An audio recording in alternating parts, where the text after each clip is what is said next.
അമ്മു. നാണത്താൽ തല താഴ്ത്തി നിൽക്കുന്ന അവളുടെ താടിത്തുമ്പിൽ പിടിച്ചുയർത്തിക്കൊണ്ട് അവൻ വിളിച്ചതും അവൾ കണ്ണുകൾ ഉയർത്തി അവനെ നോക്കി. വിഷമിക്കണ്ട കേട്ടോ, ഞാൻ തന്നെ നിന്നെ കെട്ടുള്ളൂ. ആരൊക്കെ എന്തൊക്കെ പറഞ്ഞാലും ആര് ഈ ബന്ധത്തെ എതിർത്താലും എൻ്റെ പെണ്ണ് നീ മാത്രമായിരിക്കും. നിന്റെ കഴുത്തിൽ താലി വീഴുന്നുണ്ടെങ്കിൽ അത് ഞാൻ കെട്ടുന്നത് മാത്രമായിരിക്കും. അവൻ പറഞ്ഞതും അവൾ കണ്ണുകൾ നിറച്ച് അവൻ്റെ മുഖത്തേക്ക് നോക്കി. പിന്നെ വേറെ എന്തൊക്കെയാ എൻ്റെ പെണ്ണിന് എന്നോട് പറയാനുള്ളത്? അവൻ ചിരിച്ചുകൊണ്ട് ചോദിച്ചതും അവൾ വീട്ടിൽ നടന്ന സംഭവങ്ങളും അമ്മ പറഞ്ഞതുമൊക്കെ അവനോട് പറഞ്ഞുകൊണ്ടിരുന്നു. അവൻ അതെല്ലാം ചെറുചിരിയോടെ കേട്ടു. എല്ലാം കേട്ടിട്ടിരുന്ന് ചിരിക്കുവാണോ ദുഷ്ടൻ? അവൾ അതും പറഞ്ഞ് അവനെ പിച്ചാനും മാന്താനും ഒക്കെ തുടങ്ങി. എടി വേദനിക്കുന്ന പെണ്ണെ, നീ എന്നെ കൊല്ലുവോ? അവൻ ബലമായി അവളുടെ കയ്യിൽ പിടിച്ചുകൊണ്ട് ചോദിച്ചതും അവൾ ചിരിച്ചു. അവൾ ഇരു കൈകൾ കൊണ്ടും അവനെ ഇറുക്കിപ്പിടിച്ച് അവന്റെ കഴുത്തിലേക്ക് മുഖം പോയി. അഭിയേട്ടാ. അവൾ അരുമയായി അവനെ വിളിച്ചതും അവനൊന്ന് മൂളി. എന്നെ ഒരിക്കലും വേണ്ടെന്ന് വെക്കല്ലേ. അവൾ പറഞ്ഞതും അവൻ ചിരിച്ചു. എൻ്റെ അവസാന ശ്വാസം വരെ നീ എൻ്റെ കൂടെ കാണും. അവൻ അവളുടെ കഴുത്തിലൊന്ന് ചുംബിച്ചുകൊണ്ട് പറഞ്ഞതും അവൾ അവൻ്റെ കവളിൽ അമർത്തി മുത്തി. നമുക്ക് പോയാലോ? അവൻ ചിരിയോട് ചോദിച്ചു. ഇപ്പൊ പോവണ്ട, എനിക്ക് കുറച്ചു നേരം കൂടി അഭിയേട്ടൻ്റെ കൂടി ഇരിക്കാം. ഒരുപാട് കിസ് ചെയ്യണം, പിന്നെ പോകാം. അവൾ പറഞ്ഞുകൊണ്ട് അവൻ്റെ കയ്യിൽ ചുറ്റിപ്പിടിച്ച് അവൻ്റെ നെഞ്ചിലേക്ക് ചാഞ്ഞു. നീയല്ലേ കുറച്ചു മുമ്പ് പറഞ്ഞത് ഇത് പൊതുവഴിയാ, ഇവിടെ വെച്ച് കിസ് ചെയ്യേണ്ടാന്ന്? എന്നിട്ട് ഇപ്പൊ പറയുന്നതോ ഇത്ര പെട്ടെന്ന് നിനക്ക് ധൈര്യം വന്നോ? അവൻ ചിരിച്ചുകൊണ്ട് അവളെ കളിയാക്കി. അഭിയേട്ടൻ എൻ്റെ കൂടെയുള്ളപ്പോൾ ഞാനെന്തിനാ പേടിക്കുന്നത്? അവൾ പുരുകം പൊക്കി കുസൃതി ചിരിയോടെ ചോദിച്ചതും അവൻ അവളുടെ മൂക്കിൽ പിടിച്ചു വലിച്ചു. അവൾ ഒന്നുകൂടി അവൻ്റെ നെഞ്ചോട് ചേർന്ന് നിന്നു. എന്തോ ഫയലെടുക്കാൻ ക്യാബിനിൽ നിന്നും പുറത്തേക്ക് വന്ന് സോന കാണുന്നത് തരുണിനോടൊപ്പം നടന്നു വരുന്ന അശ്വിനെയാണ്. അശ്വിൻ ചേട്ടൻ. ഓഫീസിലേക്ക് തരുണിന്റെ കൂടെ വരുന്ന അശ്വിനെ കണ്ടതും സോന അങ്ങോട്ടേക്ക് ഓടിച്ചെന്നു. ചേട്ടാ, എന്താ ഇവിടെ? അമ്മ കൂടെ വന്നിട്ടുണ്ടോ? അവൾ സംശയത്തോടെ അവൻ്റെ പുറകിലേക്ക് നോക്കിക്കൊണ്ട് ചോദിച്ചു. ഇല്ലടി, അമ്മ സിദ്ധുസാറിൻ്റെ കൂടെ പോയി. അപ്പോൾ ഞാൻ ഇങ്ങോട്ടേക്ക് ഇങ്ങ് പോരുന്നു. അവർക്ക് എന്തൊക്കെയോ സംസാരിക്കാനുണ്ടെന്ന്. വീട്ടിൽ മുഴുവൻ പ്രശ്നം നടക്കല്ലേ. അവൾ കുറച്ചു നേരം ഹാപ്പി ആയിട്ട് ഇരിക്കട്ടെ എന്ന് കരുതി. സാർ അവളെ ഇവിടെ കൊണ്ടാക്കും. അശ്വിൻ ചിരിച്ചുകൊണ്ട് അവളോട് പറഞ്ഞു. അതെയോ, എങ്കിൽ വാ, നമുക്ക് എൻ്റെ ക്യാബിനിലിരിക്കാം. സോന അവനെ ക്ഷണിച്ചുകൊണ്ട് പറഞ്ഞതും തരുൺ സംശയത്തോടെ അവളെ നോക്കി. അവൾ നല്ലോണം ഇളിച്ചു കാണിച്ചു. എന്തു പറ്റിയടി? അവളുടെ വളിച്ച ചിരി കണ്ട് അശ്വിൻ സംശയത്തോടെ ചോദിച്ചു. എൻ്റെ ക്യാബിനിലല്ല അശ്വിൻ ചേട്ടാ, തരുൺ സാറിൻ്റെ ക്യാബിൻ.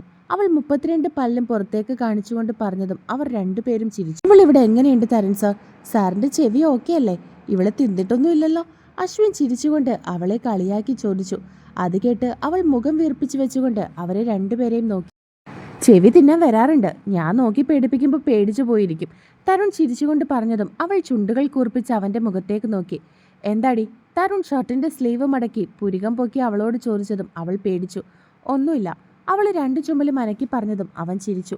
അവൻ തന്നെ പേടിപ്പിക്കാൻ ചെയ്തതാണെന്ന് അവൾക്ക് മനസ്സിലായി. അവർ രണ്ടുപേരും കൂടി തന്നെ ആക്കുകയാണെന്ന് മനസ്സിലാക്കി അവൾ രണ്ടുപേരെയും മുഖം വീർപ്പിച്ചു വെച്ച് നോക്കിക്കൊണ്ട് ക്യാബിനിലേക്ക് നടന്നു.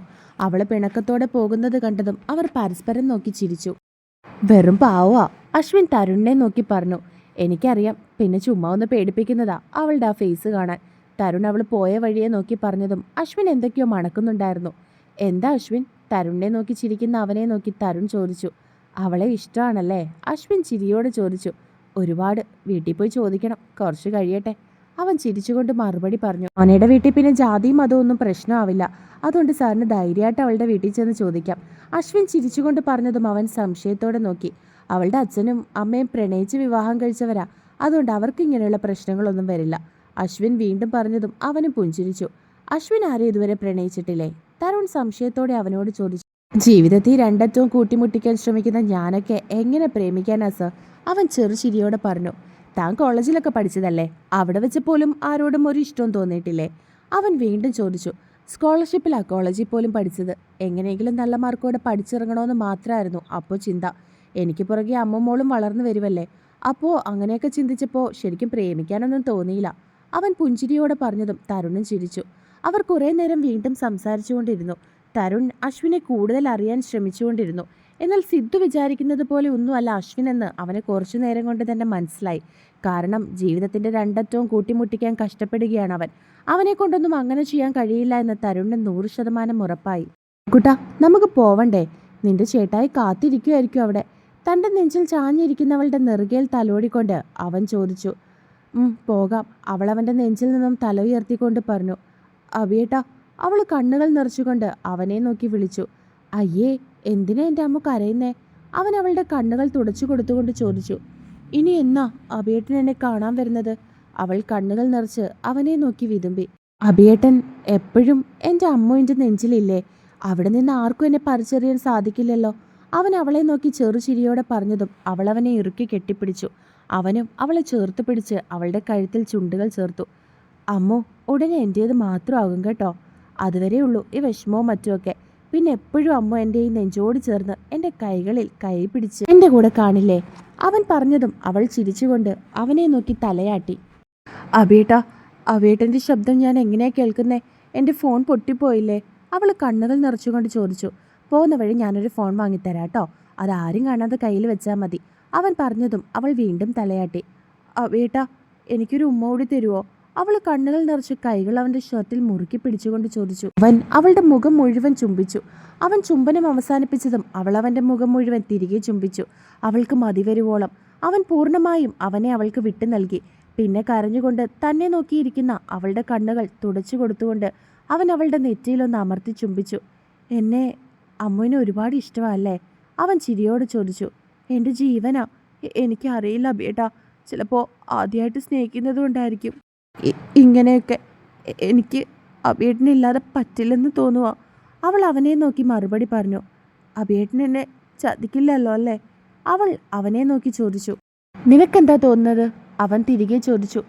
ഇല്ലെന്ന്. ഉണ്ടായിരുന്നുവെങ്കിൽ ഈ പ്രശ്നം വന്നപ്പോഴേ എന്നെ വേണ്ടെന്ന് വെക്കില്ലായിരുന്നോ? അവൾ തിരികെ പറഞ്ഞതും അവൻ പുഞ്ചിരിച്ചു. ഒരുപക്ഷെ ഞാൻ നിന്നെ ചതിച്ചാലോ? അമ്മു എന്നെ വെറുക്കുവോ? അവൻ തിരികെ ചോദിച്ചു. അബിയേട്ടൻ എന്നെ ചതിക്കുകയാണെന്ന് എനിക്ക് തോന്നിയാ പിന്നൊരിക്കലും അബിയേട്ടൻ അമ്മുവിനെ കാണില്ല. അവൾ അവൻ്റെ കണ്ണുകളിലേക്ക് നോക്കി ദൃഢനിശ്ചയത്തോടെ പറഞ്ഞതും അവൻ്റെ നെഞ്ചിൽ കൂടി ഒരു മിന്നൽ കടന്നു പോകുന്നത് പോലെ അവന് തോന്നി. അവനൊന്നും പറയാതെ കാറ് സ്റ്റാർട്ട് ചെയ്തു. അവൻ്റെ മനസ്സിൽ കൂടി പലതും കടന്നുപോയി.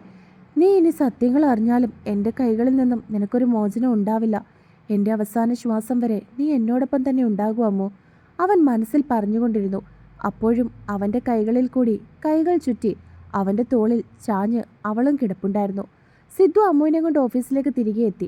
ഓഫീസിലേക്ക് പോകുന്ന വഴി അവൾക്ക് ഐസ്ക്രീമും ഒരു മൊബൈൽ ഫോണും വാങ്ങിക്കൊടുത്തിട്ടാണ് സിദ്ധു അവളെയും കൊണ്ട് ഓഫീസിൽ ചെന്നത്.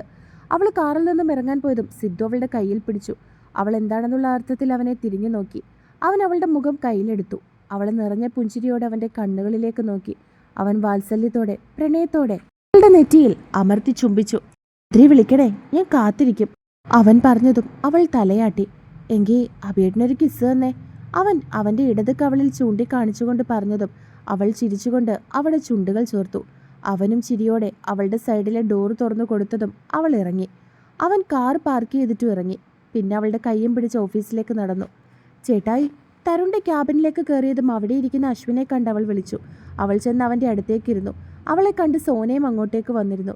"നിന്റെ അബിയേട്ടനോട് സംസാരിച്ചൊക്കെ കഴിഞ്ഞോ അമ്മൂസേ?" അശ്വിൻ അവളുടെ നെറുകയിലൊന്ന് തലോടിക്കൊണ്ട് ചോദിച്ചതും അവൾ തലയാട്ടി.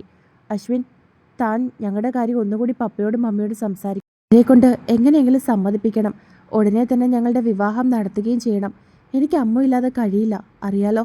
സിദ്ധു അവനെ നോക്കി പറഞ്ഞതും അവൻ എന്തോ ഉറപ്പിച്ചതുപോലെ തലയാട്ടിയിരുന്നു. "എങ്കിൽ ഞങ്ങൾ ഇറങ്ങട്ടെ?" അവൻ സിദ്ധുവിനെ നോക്കി ചോദിച്ചതും അവനും തലയാട്ടി. "അമ്മു," അവളെ കണ്ടതും സോന അവളുടെ കയ്യിൽ പിടിച്ചുകൊണ്ട് വിളിച്ചു. "നീ വൈകിട്ട് വീട്ടിലേക്ക് വരില്ലേ? വരണേ, എനിക്ക് ഒറ്റയ്ക്ക് അവിടെ ബോറടിക്കും. ഇന്ന് പിന്നെ ചേട്ടായി ഉള്ളതുകൊണ്ട് കുഴപ്പമില്ല. നാളെ മുതൽ ചേട്ടായി ജോലിക്ക് പോയി കഴിഞ്ഞാൽ ഞാൻ ഒറ്റയ്ക്കായി പോവും. വൈകിട്ട് ഓഫീസിൽ നിന്ന് വരുമ്പോൾ അവിടെ കയറിയിട്ടേ പോകാവേ," അവൾ സോനയോട് പറഞ്ഞതും അവൾ വരാമെന്ന് പറഞ്ഞു. അശ്വിനും അമ്മുവും യാത്ര പറഞ്ഞ് ഇറങ്ങാൻ തുടങ്ങി. ഡോറിനടുത്ത് വരെ ചെന്നിട്ട് അമ്മു തിരിഞ്ഞു നോക്കി. അവളെ നോക്കിക്കൊണ്ട് നിൽക്കുകയായിരുന്നു സിദ്ധു. അത് കണ്ടതും അവൾ ഓടിച്ചെന്ന് അവനെ ഇറുക്കി കെട്ടിപ്പിടിച്ചു. "മിസ് യു അബിയേട്ടാ," അവൾ അവനെ ഇറുക്കിപ്പിടിച്ച് അവൻ്റെ നെഞ്ചിൽ നിന്നും തല ഉയർത്തി അവൻ്റെ മുഖത്തേക്ക് നോക്കിക്കൊണ്ട് പറഞ്ഞതും അവൻ ചിരിച്ചുകൊണ്ട് അവളുടെ നെറ്റിയിലൊന്ന് അമർത്തി ചുംബിച്ചു. അവളും അവൻ്റെ ഇടത് കവളിൽ കൈവച്ചുകൊണ്ട് വലത് കവളിൽ ഒന്ന് ചുണ്ടുകൾ ചേർത്തു. അവരുടെ പരസ്പരമുള്ള സ്നേഹം നോക്കിക്കാണുകയായിരുന്നു അശ്വിനും തരുണും സോനയുമൊക്കെ. തരുണിന്റെ മനസ്സിലൂടെ പലതും കടന്നുപോയി. അവൻ വാശിക്ക് വേണ്ടിയിട്ടാണ് അമ്മുവിനെ ആദ്യം സ്നേഹിച്ചതെന്നും മറ്റും അമ്മു എന്തെങ്കിലും അറിയുമ്പോൾ അവളുടെ പ്രതികരണം എങ്ങനെയായിരിക്കുമെന്ന് തരുണിന് പേടി തോന്നി. അവളെ അത്രയും സ്നേഹിക്കുന്ന അശ്വിൻ വരെയും എങ്ങനെയായിരിക്കും പ്രതികരിക്കുക എന്ന് അവൻ ചിന്തിച്ചു. സിദ്ധു ഒരിക്കലും ഇനി അമ്മുവിനെ തള്ളിക്കളയില്ല എന്നും അവന് ഉറപ്പായിരുന്നു. ആ സ്ഥിതിക്ക് അമ്മു സത്യങ്ങൾ അറിഞ്ഞ് അവനെതിരെ തിരിയുമ്പോൾ സിദ്ധുവിൻ്റെ റിയാക്ഷനും എങ്ങനെയായിരിക്കുമെന്നൊക്കെയായിരുന്നു തരുണിന്റെ മനസ്സിൽ കൂടി ആ നിമിഷം കടന്നുപോയത്. "എന്തുവാ വായും തുറന്ന് ആലോചിച്ചിരിക്കുന്നേ?" തരുൺ ഓരോന്ന് ചിന്തിച്ച് നിൽക്കുന്നത് കണ്ട് സോന അവൻ്റെ കയ്യിലൊന്ന് ഞോണ്ടിക്കൊണ്ട് ചോദിച്ചു. "നമുക്ക് ആദ്യം ആൺകുട്ടിയായിരിക്കുമോ അതോ പെൺകുട്ടിയായിരിക്കുമോ, അതോ ടിൻസ് ആയിരിക്കുമോ എന്ന് ഞാൻ ചിന്തിക്കുകയായിരുന്നു." അവൻ അവളെ അടിമുടി ഒന്ന് ഒഴിഞ്ഞു നോക്കിക്കൊണ്ട് പറഞ്ഞതും അവൾ വായും തുറന്ന് അവനെ നോക്കി. ആർക്ക്? നമുക്കോ? അവൾ സംശയം മാറാതെ അവനോട് ചോദിച്ചു. ആ, നമുക്ക് തന്നെ. എന്താ, നമ്മൾ വിചാരിച്ച നമുക്ക് കുഞ്ഞുങ്ങളുണ്ടാവില്ലേ? അവൻ വീണ്ടും ചിരിയോടെ ചോദിച്ചു. ഉണ്ടാകും, അവൾ വിറയലോടെ പറഞ്ഞു. അവളുടെ വെപ്രാളവും പരവേശവും ഒക്കെ കണ്ട് തരുണിന് ചിരി വന്നു. അവൾ അപ്പോഴും അവൻ പറഞ്ഞതും ചിന്തിച്ച് വായും തുറന്ന് നിൽക്കുമായിരുന്നു. അമ്മു, എത്രയും പെട്ടെന്ന് എൻ്റെ അടുത്തേക്ക് തന്നെ വരണം കേട്ടോ. സിദ്ധു അവളുടെ കവളിൽ കൈവച്ചുകൊണ്ട് പറഞ്ഞതും അവൾ നിറകണ്ണുകളോടെ അവനെ നോക്കി തലയാട്ടി. പിന്നെ അവനോട് യാത്ര പറഞ്ഞ അശ്വിൻ്റെ ഒപ്പം അവൾ പോയി. അശ്വിൻ അമ്മുവിനെ കൊണ്ട് പോയതും സിദ്ധു തരുണിനോട് അവൻ്റെ ഒപ്പം ചെല്ലാൻ പറഞ്ഞു. തരുൺ സോനയെ വർക്കുകളൊക്കെ ഏൽപ്പിച്ചിട്ട് സിദ്ധുവിൻ്റെ ഒപ്പം പുറത്തേക്ക് നടന്നു. എന്താ സിദ്ധു, എന്താ കാര്യം? തരുൺ സംശയത്തോടെ ചോദിച്ചു. നീ അശ്വിനായിട്ട് സംസാരിച്ചായിരുന്നോ? നിനക്ക് എന്തു തോന്നുന്നു തരുൺ? സിദ്ധു സംശയത്തോടെ തരുണിനെ നോക്കി. സിദ്ധു, ഞാൻ പറയുന്നതുകൊണ്ട് നിനക്കൊന്നും തോന്നരുത്. നമുക്ക് എവിടെയൊക്കെയോ തെറ്റിദ്ധാരണകൾ പറ്റിയിട്ടുണ്ട്. ഒന്നുകിൽ ആരോ നമ്മളെ മനഃപൂർവ്വം തെറ്റിദ്ധരിപ്പിച്ചിരിക്കുന്നു, അതല്ലെങ്കിൽ നമ്മൾ തെറ്റിദ്ധരിച്ചിരിക്കുന്നു. ഇതിൽ ആദ്യം പറഞ്ഞതാ ശരിയെന്ന് എനിക്ക് തോന്നുന്നത്. കാരണം സിദ്ധിമോളുടെ മരണത്തിന് ശേഷം നമ്മൾ കോളേജിൽ ചെന്ന് അന്വേഷിച്ചപ്പോൾ ആ പെൺകുട്ടി നമ്മളോട് പറഞ്ഞത് സിദ്ധിമോള് അശ്വിൻ്റെ പുറകെ നടക്കുകയായിരുന്നുവെന്നും അശ്വിൻ അവളെ സ്നേഹം കാണിച്ച് ചതിച്ചുവെന്നാ. പക്ഷെ ഞാനെന്ന് അശ്വിനോട് സംസാരിച്ചപ്പോൾ എനിക്ക് മനസ്സിലായ ഒരു കാര്യം എന്താണെന്ന് വെച്ചാൽ അശ്വിൻ ഇതുവരെ ഒരു പെൺകുട്ടിയെ പോലും പ്രണയിച്ചിട്ടില്ല എന്നുള്ളതാണ്. അവനവൻ്റെ ഫാമിലിക്കും അതിലുപരി അമ്മുവിനും വേണ്ടി ജീവിക്കുന്ന ഒരു സഹോദരനാണ്. പെങ്ങളെ അത്രയധികം സ്നേഹിക്കുന്ന അവന് മറ്റൊരു പെൺകുട്ടിയെ ആ ഒരു അർത്ഥത്തിൽ നോക്കാൻ കൂടി കഴിയില്ല. അപ്പോൾ അവനങ്ങനെ ചെയ്യുമെന്ന് നിനക്ക് തോന്നുന്നുണ്ടോ? ഇത് മനഃപൂർവ്വം ആരൊക്കെയോ അവരുടെ തലയിൽ കൊണ്ടിട്ടതാണ്. നമ്മൾ പോലീസ് സ്റ്റേഷനിൽ കേസ് കൊടുക്കുകയാണെങ്കിൽ അവനെതിരെ തിരിയട്ടെ എന്ന് കരുതി കാണും. അതായത് ഞാൻ പറഞ്ഞു വന്നത്, സിദ്ധിമോളുടെ മരണത്തിന് കാരണമായവർ ഇപ്പോഴും പിടിക്കപ്പെടില്ല എന്നുള്ള വിശ്വാസത്തിൽ എവിടെയോ ഉണ്ട്. അതാണ് നമ്മളിനി കണ്ടുപിടിക്കേണ്ടത്. തരുൺ പറഞ്ഞതും സിദ്ധു അത് ശരിയാണെന്നുള്ള അർത്ഥത്തിൽ അവനെ നോക്കി തലയാട്ടിയിരുന്നു.